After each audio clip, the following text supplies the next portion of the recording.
이제 우리는 영적 진실을 말하고자 한다. 아주 기본적인 것들에 대한 추정과 오해가 많아 그로 인해 삶에 직접 다가가는 것이 필요 이상으로 복잡해 보인다. 우리는 매우 직접적인 방식으로 삶의 성장, 관계, 세상에서 일어나는 일들을 말하지만 사람들은 여전히 매우 혼란스러워한다. 왜냐하면 영적 삶과 영적 교사, 영적 가르침, 영적 사상에는 확실한 수능이 있어야 한다는 것을 당연하게 받아들였기 때문이다. 그러므로 영적 진실을 말하는 것이 적절하다. 먼저 물질 삶에는 절대적 진실이 없다는 것을 깨닫는 것이 매우 중요하다. 이것을 아는 것이 매우 중요한 까닭은 절대적 진실은 절대적 상태에 존재하는 것을 위한 것이고 물질 삶은 분명히 그런 상태가 아니기 때문이다. 그래서 우리에게는 절대적 진실이 아니라 상대적 진실이 있으며 존재하는 이 상태에 상대적이다.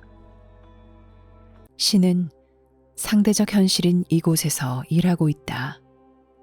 이 현실은 변함으로 이곳은 상대적이다. 절대적 현실은 변하지 않는 현실이다. 그 현실은 어디로도 가지 않으므로 한결같은 상태이고 완전히 평화롭다. 당신은 그런 현실에 있지 않으며 또 그 현실이 당신에게 필요하지도 않으므로 이곳에서는 대체로 그 현실을 심지어 찾지도 않는다. 당신은 절대적 현실에 준비되지 않았다. 그 현실은 삶에서 당신 단계가 아니다.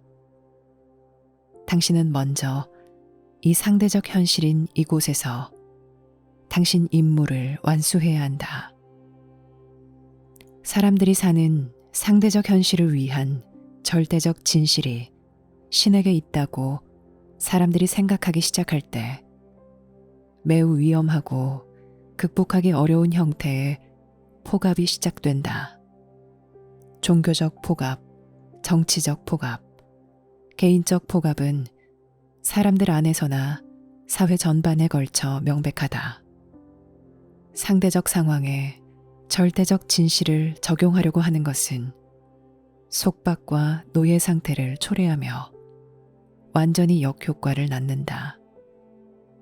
최초의 의도는 선이었을지 모르지만 곧 폭력과 공격을 낳는다. 당신들 한 사람 한 사람에게 도전은 자신이 성장 단계에 있다는 것을 받아들이고 절대적인 것에 자신의 정체성을 두려고 하지 않는 것이다. 당신은 마음이 열려 있어야 하지만 자신이 이미 아는 것에 대해서는 매우 단호해야 한다. 이 단호함과 열려 있음이 바로 성취이다. 변경할 수 없는 진실이라고 당신이 아는 것으로 지금까지 발견된 것이 무엇인가? 당신은 큰 존경심을 가지고 이것을 고수해야 한다. 그런데 이것은 관념이라기보다는 영적 현존에 더 가깝고 일련의 믿음이나 가설이라기보다는 삶의 관계와 방향에 대한 깊은 느낌이다. 당신은 상대적 현실에서 절대 신에게 다가갈 수 없다. 이것은 현재 당신의 수준이 아니므로 되지 않는다. 절대자와의 만남에 준비된 사람은 10,000,000명 중 1명이다. 이것은 인간에게 필요한 것이 아니다. 신은 10,000,000명 중 1명을 위해 있는 것이 아니다. 신의 계획은 모두를 포함하며 당신이 사는 이 현실에서 성취와 진보를 보장한다. 물질 영역 너머에 있는 다음 단계의 삶 역시 상대적 현실이겠지만 상대적 진실이 당신에게 필요한 것의 절대적이므로 상대적 현실은 당신에게 필요한 것의 절대적일 것이다. 그러므로 이 상대적 진실이 의미 없거나 효과가 없다고 생각하지 말라. 상대적 진실은 대단히 효과적이다. 상대적 진실은 당신이 보거나 상상할 수 있는 그 어떤 것보다 더 강력하며 움직이고 있고 어느 곳으로 가고 있다. 삶의 목적이란 무엇인가? 그것은 명확하게 규정되는 것이 아니며 신념을 고수하는 것이 아니다. 그것은 삶과 함께 움직이는 것이며 움직임이다. 그 움직임이 바로 상대성을 만든다. 그것은 여기에서 저기로 가며 어느 곳으로 간다. 절대적인 것은 아무데도 가지 않으며 이미 도달했다. 여기에는 더 이상 움직임이 없다. 당신은 아직 절대적 현실이 있는 곳에 있지 않다. 그러므로 절대적 진실을 얻으려는 당신의 시도는 자기 기만일 것이고 당신이 지금 이룰 수 있는 진정한 성취를 가로막을 것이다.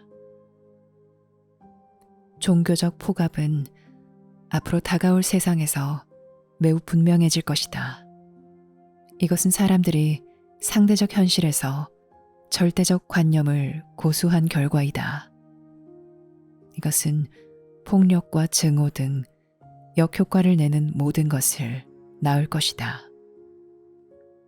그러므로 만약 당신이 진지하게 앓을 기르고 이 삶에서 참된 만족을 얻는 일에 진지하다면 당신은 매우 단호해야 하지만 마음이 열려 있어야 한다. 당신은 지금 아는 것을 고수해야 하지만 그것이 종착지라고 믿어서는 안 된다. 당신은 한 곳에서 다른 곳으로 움직이는 상태에 있으므로 현재 상황처럼 보이는 것에 안주하지 말라. 당신의 미래는 외부적으로 일어나는 일과 내부적으로 자신의 삶에 응답하는 능력으로 거의 결정될 것이다. 만약 당신이 당신 삶의 기반을 절대적 관념에 둔다면 이렇게 응답할 수 없다. 왜냐하면 응답하는 순간 당신은 멈추기 때문이다. 당신은 이제 어디로도 가지 않을 것이다. 그리고 세상이 보도록 당신의 표지판을 들고 길가에 서 있으면 단언하건대 삶은 당신 옆을 지나쳐 갈 것이다. 왜냐하면 삶은 어느 곳으로 가고 있기 때문이다. 삶의 운명은 저승에 있다. 왜냐하면 그곳이 당신이 가는 곳이기 때문이다. 당신은 이 세상에 오래 머물려고 이곳에 온 것이 아니므로 분명히 항상 되돌아간다. 태어난 순간부터 당신은 고향으로 되돌아간다. 당신은 두 가지 이유로 이곳에 왔고 이 두 이유는 서로 상반된다. 하나는 신에게서 숨으려고 이곳에 왔다. 왜냐하면 이곳은 신이 존재하지 않는 것처럼 보이기 때문이다. 또 하나는 신을 섬기려고 이곳에 왔다. 이 두 이유는 단지 서로 상반될 뿐이다. 왜냐하면 이것들은 당신 마음의 두 가지 측면을 나타내기 때문이다. 하나는 신을 떠났다고 믿는 당신의 일부이고 다른 하나는 신을 결코 떠난 적이 없는 당신의 일부이다. 신을 결코 떠난 적이 없는 당신의 일부는 오직 신을 섬길 수만 있다. 왜냐하면 당신은 신을 섬기도록 창조되었기 때문이다. 신을 섬기는 것은 당신의 기쁨이자 환희이며 속박과는 거리가 멀다. 실제로 정말 기쁜 일이다. 그러나 이것은 당신 알미며 당신의 개인적 현실이 아니다. 당신의 개인적 현실은 신에게서 숨는 것이므로 세상은 당신이 신을 생각할 필요가 없도록 감각과 자극으로 매 순간을 채우는 법을 배우는 장소가 된다. 이 자극이 지속적으로 당신을 실망시키기 시작할 때만 당신은 알매 주의를 돌린다. 왜냐하면 얼마 후 실제로 유일하게 남는 것은 신이기 때문이다. 신이 불합리하거나 아무도 신을 생각하지 않더라도 그것은 상관없다. 당신은 다른 어떤 것도 할 수 없으므로 이제 신을 생각할 것이다. 당신은 자신의 대체물을 모두 소진했으므로 신을 생각하기 시작한다. 당신은 신을 반드시 신으로 생각하지 않을 수도 있지만 신에게서 나온 자질들을 생각하기 시작할 것이다. 즉, 인류에게 봉사하고 싶어 하고 자극보다는 평화를 바라고 흥분보다는 평온한 마음을 바라고 온전함과 정직을 바라고 나아가고 진보하기를 바라는 생각을 하기 시작할 것이다. 이것 또한 신을 생각하는 것이다. 만약 당신의 주된 목표가 숨는 것이라면 당신은 이러한 것들을 생각하지 않는다. 당신이 숨어 있을 때는 숨어 있다는 것을 잊고 싶어 한다. 왜냐하면 숨는 것은 두렵고 실제로 재미있는 것은 아니기 때문이다. 당신은 항상 두려워하고 싶지 않을 것이므로 숨는 것을 재미있게 만들려고 노력한다. 하지만 숨는 것은 재미없다. 왜냐하면 당신은 자신에게 친절했으면 하는 매우 가혹한 현실에서 혼자이고 따로 떨어져 있기 때문이다. 당신은 신이 있기를 바라지만 오늘 신을 만나는 것은 감당하기 버거울 것이니 오늘은 신을 만나지 않기를 바란다. 하지만 자신에게 신이 필요할 때는 신이 그곳에 있기를 바란다. 그것은 마치 어린아이가 부모 곁에 있고 싶어 하지는 않지만 문제가 생겼을 때는 부모가 곁에 있기를 바라는 것과 같다. 상황이 암울하고 배가 고플 때까지는 고향집에서 도망치는 것이 즐겁다. 하지만 상황이 암울하고 배가 고프면 도망칠 동기가 모두 사라졌으므로 당신은 고향집에 가고 싶어 하며 피난처와 편안함과 안전을 찾는다. 하지만 세상에 와서 지치고 배고플 때 당신은 고향집에 갈 수 없다. 왜냐면 당신이 세상에 있기 때문이다. 하지만 신도 이곳에 왔다. 신은 모든 곳에 따라다닌다. 그래서 당신이 도망가도 신은 따라다닌다. 당신은 신을 떨칠 수 없다. 다행히도 이것은 진실이다. 당신은 이것이 이 책에 담긴 신의 말씀이다. 또는 신이 의미 있고 선하려면 신의 현실은 이래야 해 라고 하면서 신을 믿으며 이런 것들만 품고 있어서는 안 된다. 신에 대해 모순처럼 보이는 것들을 단순히 해결하려고 하는 것만으로는 충분하지 않다. 신은 이러한 모순을 해결할 필요가 없다. 신은 그냥 신이기 때문이다. 세상은 모순적이다. 왜냐하면 세상은 아무것도 알고 싶어 하지 않는 사람들이 가서 숨는 곳이기 때문이다. 그런데 당신이 이곳에 온 목적은 자신이 아는 것을 기억하고 다른 사람들이 아는 것을 기억하도록 그들을 지원하는 것이다. 당신이 숨어 있을 때는 누군가가 당신을 벌할 것으로 생각한다. 당신은 나쁜 짓을 했으며 마치 어린 나이에 가출한 것과 같다. 당신은 도망가며 부모가 당신을 벌할 것이므로 집에 가기가 두렵다. 이제 당신은 멀리 도망쳤고 집에 가는 것이 매우 무섭다. 집에 가고 싶어 하는 만큼 매우 무섭다. 오, 나는 집에 갈 수 없어. 이것이 당신이 가진 모든 두려움의 뿌리이다. 이 두려움은 당신의 심리 아래에 깔려 있으며 이것을 직접적으로 다루면 당신이 매일 마주하는 겹겹이 쌓인 많은 망상을 떼어버릴 만큼 매우 근본적일 것이다. 성실히 앓을 기르기 시작할 때 사람들은 신에 대한 뿌리 깊은 두려움을 마주하기 시작한다. 어찌된 일인지 그들은 연습이 쉬운데도 불구하고 이러저러한 연습을 하는 것에서 어려움을 겪는다. 혹은 잘 잊어버린다.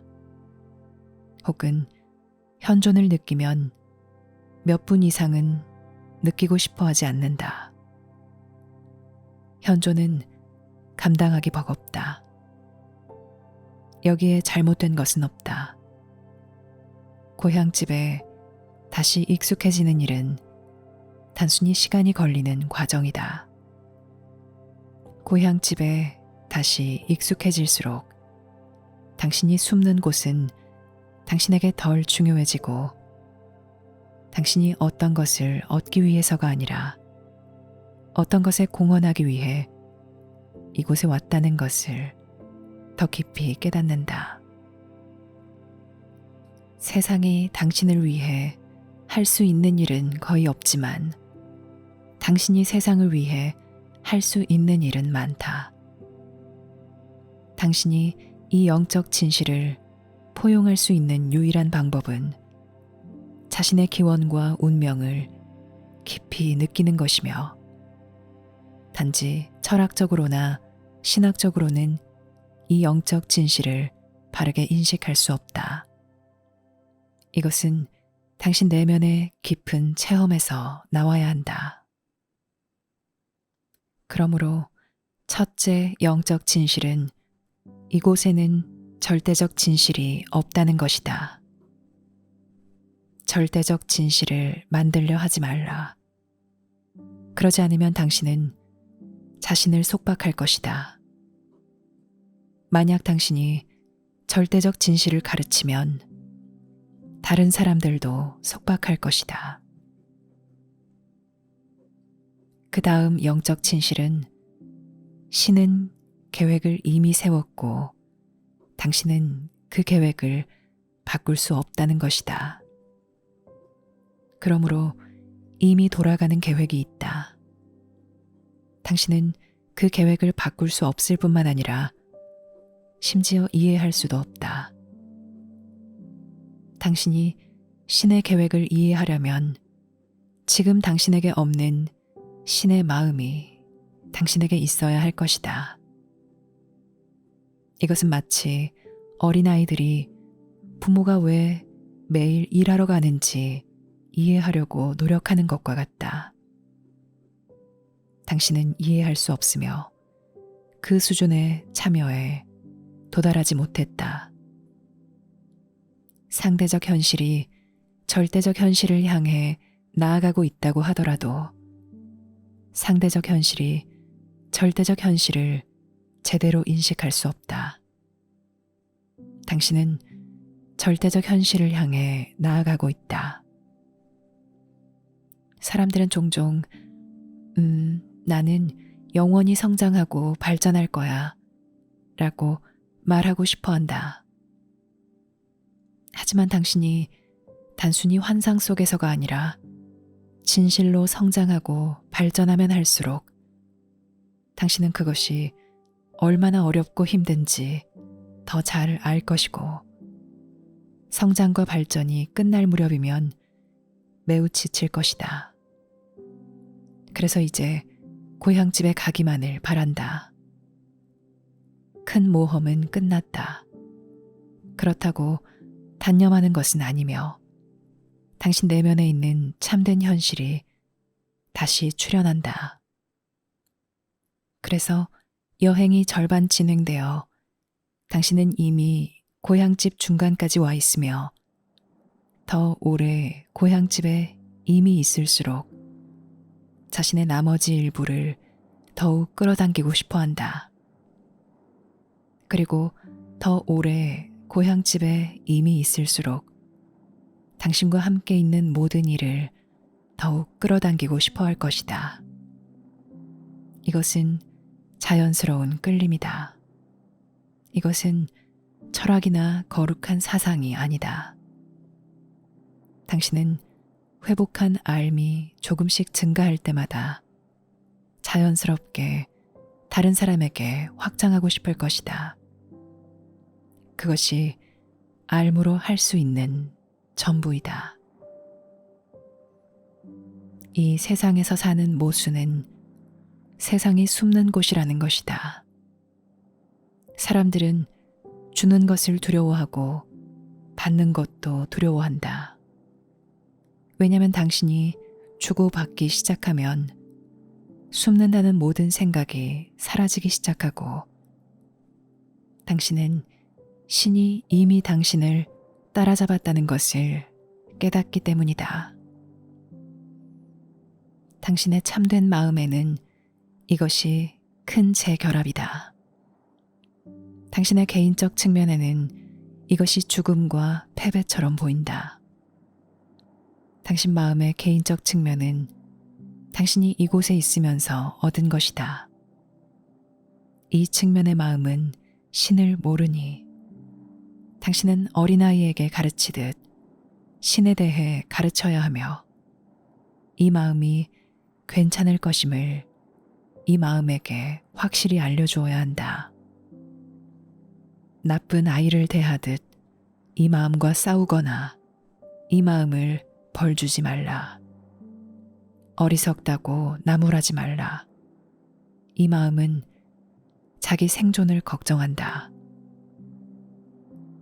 그러므로 신은 이미 계획을 세웠다. 당신이 이 계획에 동참하거나 아니면 동참하지 않는다. 동참하지 않는 것은 가능하다. 당신이 실제로 그 계획 밖에 있을 수는 없지만 참여하지 않고 그 안에서 빈둥거릴 수는 있다. 이것은 마치 큰 무도회와 같다. 많은 사람이 오지만 소수만 춤춘다. 다른 사람들은 모두 무엇을 해야 할지 몰라 주변에 서 있다. 이것은 매우 불행한 상황이다. 신의 계획에 대한 당신의 생각은 항상 현실에 미치지 못할 것이다. 왜냐하면 현실이 너무 크고 너무 포괄적이기 때문이다. 현실은 모든 일을 포함한다. 신은 매우 영리하다. 신은 당신이 만든 모든 것과 당신이 상상한 모든 현실을 가지고 모든 것이 큰 끌림으로 저절로 돌아가도록 설정하여 고향집으로 돌아갈 수 있게 해놓았다. 당신 자신의 알매는 이 끌림이 있다. 이것은 창조주에게서 창조물로 가는 큰 끌림이다. 만약 당신이 이 끌림과 함께 움직인다면 이 세상에서 비범한 힘과 은총을 보여줄 것이다. 이것은 당신이 특별한 사람이어서가 아니라 단지 당신 알미 빛날 기회를 가졌기 때문이다.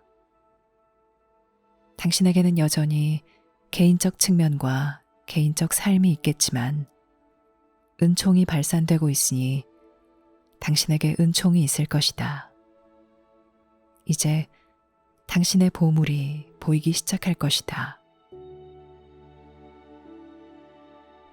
계속해서 다음 영적 진실로 넘어가겠다. 이번에는 관계에 대한 진실을 말해보겠다. 당신들이 서로 맺을 수 있는 관계에는 두 종류가 있다. 이것은 당신이 지닌 마음의 두 측면을 반영한다. 정리해야 하는 관계가 있고 참된 성취를 위한 관계가 있다. 정리해야 하는 관계는 당신들이 함께하여 서로에게 잘못을 저지르고 그 잘못에서 배우는 관계이다. 그 잘못들은 자연스럽게 당신 삶을 침해한다. 왜냐면 그것은 잘못이기 때문이다. 그 잘못들은 당신을 자극하므로 당신은 그 잘못들을 찾는다. 그 잘못에서 당신이 찾는 목적은 보통 당신이 숨는 것을 더 즐겁게 하고 숨는 것은 매우 외로움으로 숨는 상태에서는 자연히 부족한 목적과 방향, 참여, 관계에 대한 의식을 당신에게 주는 것이다. 그래서 이 세상에서 대부분을 차지하는 이 관계는 정리해야 하고 되돌려야 하는 관계이다. 이 관계들은 실망스럽지만 아주 많은 일깨움을 준다. 왜냐하면 이 관계들은 당신에게 지혜를 가르치고 당신이 아는 것을 소중히 여기도록 가르치기 때문이다. 또 다른 종류의 관계는 자신이 어느 곳으로 가고 있다는 것을 아는 사람들, 함께 어느 곳으로 가기 위해 합류하는 사람들을 위한 관계이다. 그들은 현존을 느끼고 그들 삶이 진정으로 조화를 이루므로 합류한다. 이 관계는 드물지만 누구나 이 관계를 맺을 수 있다. 이 관계는 정리해야 하는 관계가 아니라 진정한 배움을 위한 관계이다. 정리하는 것은 배제하는 것이다. 진짜 배우는 것은 더하는 것이다. 이 관계는 더하는 것이지만 단지 이 세상의 것만 더하는 것이 아니다. 이 관계는 삶을 기르기 위한 것, 영구적 결과를 낳는 것을 가져오기 위한 것이다. 이 관계는 단지 남녀 사이에만 있는 것이 아니며 부부에게만 국한되지 않는다. 이 관계의 가장 큰 표현은 헌신이다. 왜냐하면 그 헌신이 참이면 그것은 삶에서 나오기 때문이다. 헌신은 개인의 선호나 애착에 기반을 두지 않는다. 헌신은 자연스럽게 나오는 어떤 것이다. 당신은 헌신하려고 노력할 필요가 없다. 당신은 헌신적이거나 아니면 헌신적이지 않다. 어느 쪽이든 그것은 괜찮다. 신은 당신이 어쨌든 갈 어느 곳으로 가도록 당신을 부를 것이므로 당신은 어느 곳으로 가고 있다고 더 강하게 느낄수록 더욱더 관계에 진짜 기준을 갖게 된다. 왜냐하면 관계는 참여를 위한 것이기 때문이다. 모든 사람은 관계 정리를 겪어야 하지만 이 정리가 어른이 되어서까지도 계속된다면 참된 유대감을 경험하는 기회가 제한된다. 당신은 아주 적은 것을 포기하여 아주 많은 것을 얻을 것이다. 당신은 독신주의자가 되어 수도원에서 살 필요는 없지만 자신이 가진 많은 생각을 포기해야 할 것이다. 왜냐하면 그 생각들은 참된 연합에 부적절하기 때문이다. 생각을 포기하는 것에는 어떤 슬픔이 있지만 생각은 삶 그 자체에 비해 매우 제한적이고 미미하다. 이것은 그 다음 영적 진실로 이어진다. 이 세상 삶에는 오직 세 가지만 있다. 생각이 있고 이미지가 있으며 현존이 있다. 생각, 이미지, 현존이 바로 그것이다. 자신을 관찰하는 법을 배우면서 당신은 자신이 주로 자신의 생각을 경험하고 자신의 이미지를 소중히 여긴다는 것을 알기 시작할 것이다. 자신을 관찰하면 이것은 아주 자명하다. 왜냐하면 당신은 자신이 반응하는 것이 심지어 거기에 존재하지도 않는 것임을 알기 때문이다.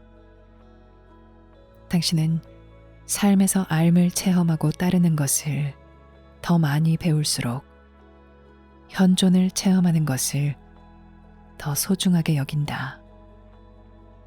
왜냐하면 현존은 실제로 거기 있는 것을 당신에게 가르치기 때문이다. 거기에 있는 것에 대한 당신의 생각과 이미지는 부차적이다. 예를 들자면 아마도 당신은 자신이 매우 끌리는 누군가를 만나면 오, 나는 이런 감정을 오랫동안 느껴본 적이 없다. 이 사람과 함께 할 것이다. 너무 멋지게 느껴진다. 라고 결정할 것이다. 당신에게 생각이 있고 이미지가 있으며 그것은 멋진 생각이고 멋진 이미지이다. 당신이 이 사람과 함께 있으면 이 사람은 당신의 생각과 이미지를 자극한다. 그러다 나중에 어느 시점이 되면 상대방이 누구인지 알게 되고 실망하게 된다. 상대방은 당신의 생각과 이미지만큼 정말 매력적이지 않다. 당신은 자신의 생각이나 이미지와 사랑에 빠졌다가 나중에야 그 사람을 발견했다. 하지만 암과 함께 있으면 당신은 먼저 그 사람을 발견한다. 어떤 생각이나 이미지를 얻든 그것은 그 사람, 즉 그 사람의 현존, 존재, 큰 마음을 경험한 것에 기반을 둔다. 당신의 관계는 당신들이 같은 장소로 가고 있는지, 함께 갈 수 있는지에 그 기반을 둔다. 이것이 관계에서의 지혜이다. 당신은 누군가와 사랑에 빠지고 나서 함께 같은 방향으로 가기를 바라서는 안 된다. 만약 당신들이 서로 반대 방향으로 가고 있다면 그것을 받아들이라. 당신은 상대방의 현존을 사랑함으로 여전히 그 사람을 몹시 사랑할 수 있지만 그 사람이 삶에 참여할 수 있도록 자유롭게 해주어야 한다. 당신은 그 사람을 나중에 볼 것이다. 이곳은 단지 일시적으로 방문하는 곳임을 잊지 말라. 당신은 상황이 다 끝나고 돌아가면 회상할 수 있다. 그러므로 당신이 이 세상에서 경험하는 것은 생각과 이미지와 현존이다. 생각과 이미지가 사람들의 경험을 지배한다는 점만 제외하면 여기에는 아무런 문제가 없다. 당신에게는 마음이 있으므로 생각이 있고 감각이 있으므로 이미지가 있다. 그래서 생각과 이미지를 없애고 여기에 있을 수는 없다. 하지만 만약 이것들이 지배적이라면 당신은 어떤 것의 현존도 느끼지 못할 것이다. 당신 자신의 현존이나 다른 사람의 현존, 삶의 현존, 삶의 움직임을 느끼지 못할 것이고 어떤 것에도 현존하지 못할 것이다. 당신은 자신의 내적 과정에 완전히 빠지게 될 것이다. 그러므로 당신의 참된 교사들의 목표는 이처럼 자신에게 빠져 있는 것에서 당신을 빼내어 삶의 의미 있게 재결합시키는 것이다. 항상 자기 생각에만 휘말리면 남는 것은 기대와 실망뿐이다. 삶은 어느 곳으로 가고 있다. 삶이 당신을 빼고 가게 하지 말라. 이것이 바로 내 요점이다.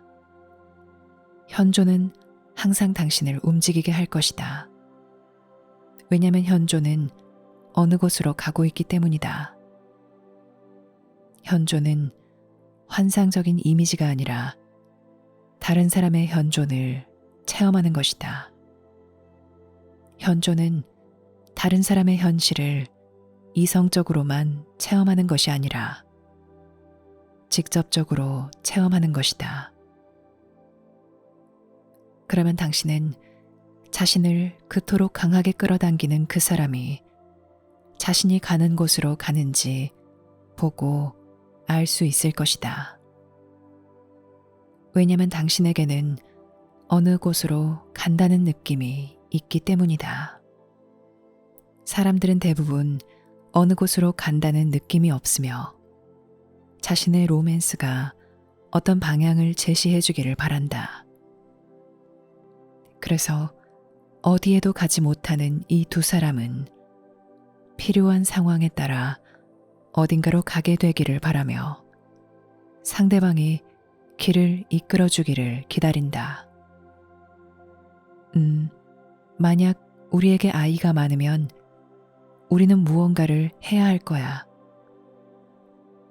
그것은 맞는 말이다.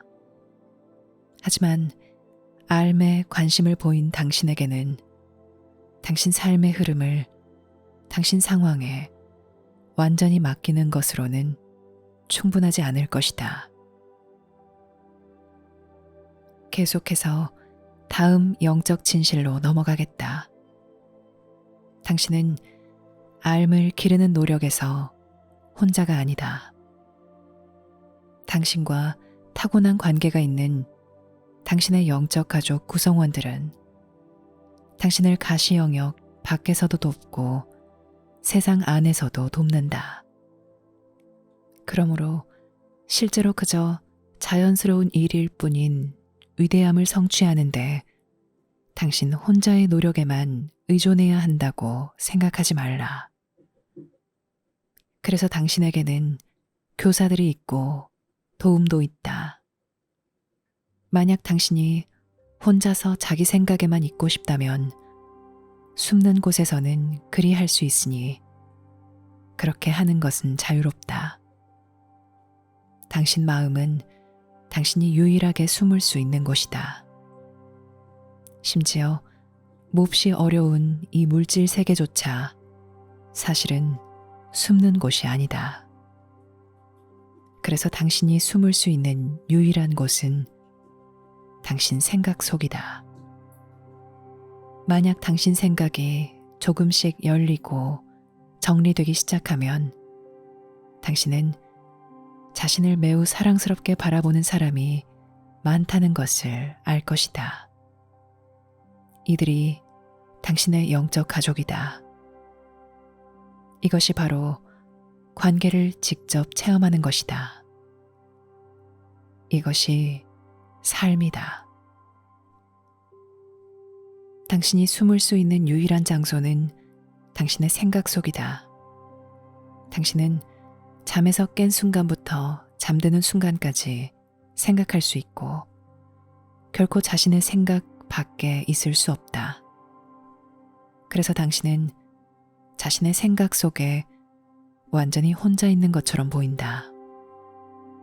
오직 당신에게 극적인 일이 일어나서 생각 밖으로 잠시 벗어나는 때만 삶에서 자신을 체험하는 순간을 맞이한다.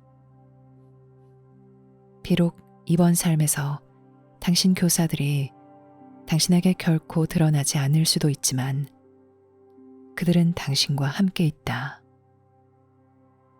오직 당신이 부름을 받고 그 부름에 응답한 경우에만 그들의 현존이 더 강해질 것이다. 왜냐하면 당신은 그들의 도움이 매우 명시적인 방식으로 당신과 함께 한다는 것을 알 필요가 있기 때문이다. 많은 사람이 도움을 받아들이지 않을 것이다. 그래서 그들은 그 선물이 어디에서 왔는지 모른 채로 받아야 한다. 그들이 진정으로 동기부여를 받았다면 그들 노력은 어쨌든 그들을 진정한 관계로 데려갈 것이다. 그들은 자신이 한 일이 개인의 산물이 아니라 관계의 산물이었다는 것을 깨달을 것이다. 왜냐하면 개인은 아무것도 성취하지 못하기 때문이다. 우주에 개인의 창조력이란 없다. 창조력이란 당신이 아는 관계이든 모르는 관계이든 관계의 자연스러운 부산물이다. 창조적인 사람이라는 용어는 모순이다. 오직 창조적인 관계만 있다. 어딘가에서 현실적이고 내재적이고 진짜인 다른 어떤 것에 어떤 사람이 연결되면 이것은 놀라운 공헌을 낳는다. 이것이 창조력이다. 그리고 이것은 관련된 사람들 자신이 자신을 통해 일하는 더 큰 어떤 것의 일부라는 것을 깨달음으로 매우 신나는 일이다. 참된 결혼은 창조적이다. 참된 우정은 창조적이다.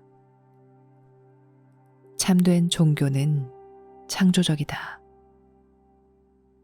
세상에서 하는 참된 일은 창조적이다. 왜 그런가? 왜냐하면 이것들 각각을 통해서 당신이 혼자서 만들어낼 수 있는 것보다 더 큰 것을 내놓는 어떤 것에 합류하기 때문이다. 내가 이미 말했듯이 이제 모든 사람의 근본적인 두려움은 신에 대한 두려움, 즉 신이 끝내 그들을 찾아내어 처벌할 것이라는 두려움이다. 그래서 당신의 잠재의식 안에서 신은 악마와 같아 매우 어리석고 얼간이 같다는 이유로 당신을 벌하고 박해하는 존재이다. 또는 재미있고 자신이 즐기는 세상의 모든 것을 신이 나타나면 포기해야 한다는 믿음이 있다. 이것은 또 다른 형태의 박해에 해당한다. 왜냐하면 신이 모든 것을 빼앗고 당신을 어떤 불행한 성직자로 만들 것이기 때문이다. 물론 이것은 아주 터무니없는 말이지만 사람들 대다수가 생각하는 것의 핵심이다. 그래서 사람들은 절대적 이념은 받아들이지만 신은 받아들이지 않는다. 신은 모든 곳에서 봉사하며 이 봉사는 매우 많은 통로를 통해 움직인다. 왜 이렇게 봉사하는가? 왜냐하면 이 봉사는 끌림이라는 자연스러운 힘이고 중력과 같으며 모든 것을 통해 길을 찾기 때문이다. 이 봉사는 간섭이 아니라 단순히 끌어당기는 자연스러운 힘이므로 물질 현실을 수용하기 위해 재배치할 것이다. 영적 가족이란 바로 이 끌림으로 서로 합류한 이들의 무리를 말하며 이 무리가 더 높은 현실 상태에서 다른 큰 무리들과 합류할 것이다. 마치 강들이 바다로 가는 도중에 서로 합류하는 것과 같다. 이것은 자연스러운 끌림의 기반을 두고 점점 더 큰 연합이 된다. 그리고 이 자연스러운 끌림은 더 높은 수준에서 점점 더 강력해진다. 여기서 당신은 점점 더 공헌하는 세력이 되며 이 세력이 바로 실제 당신이다. 왜냐하면 해야 할 다른 일이 없기 때문이다. 당신은 천천히 회복되고 있지만 회복되는 동안에도 모든 사람과 모든 것에 공헌하며 여기에서 당신 자신의 가치가 복원된다. 당신이 어리석은 바보라면 신에게 돌아갈 수 없다. 당신은 너무 부끄러울 것이며 관계를 맺을 능력이 없을 것이다. 따라서 당신의 모든 회복 단계에서 당신은 가치 있는 선물을 공헌하며 이때 당신의 가치가 복원된다. 당신은 비참한 사람이 아니라 창조물의 일부로서 신에게 돌아가야 한다. 신은 비참한 사람들을 모른다.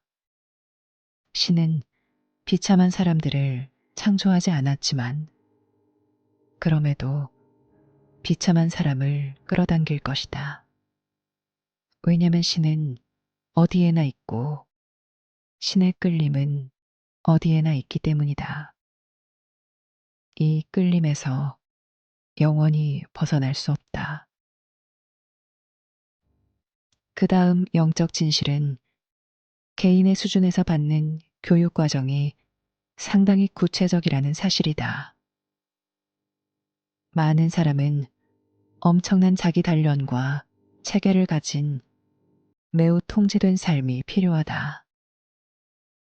그래야 어떤 것을 성취하고 내적으로 지략을 모으고 자신의 생각과 일들을 체계화할 수 있다.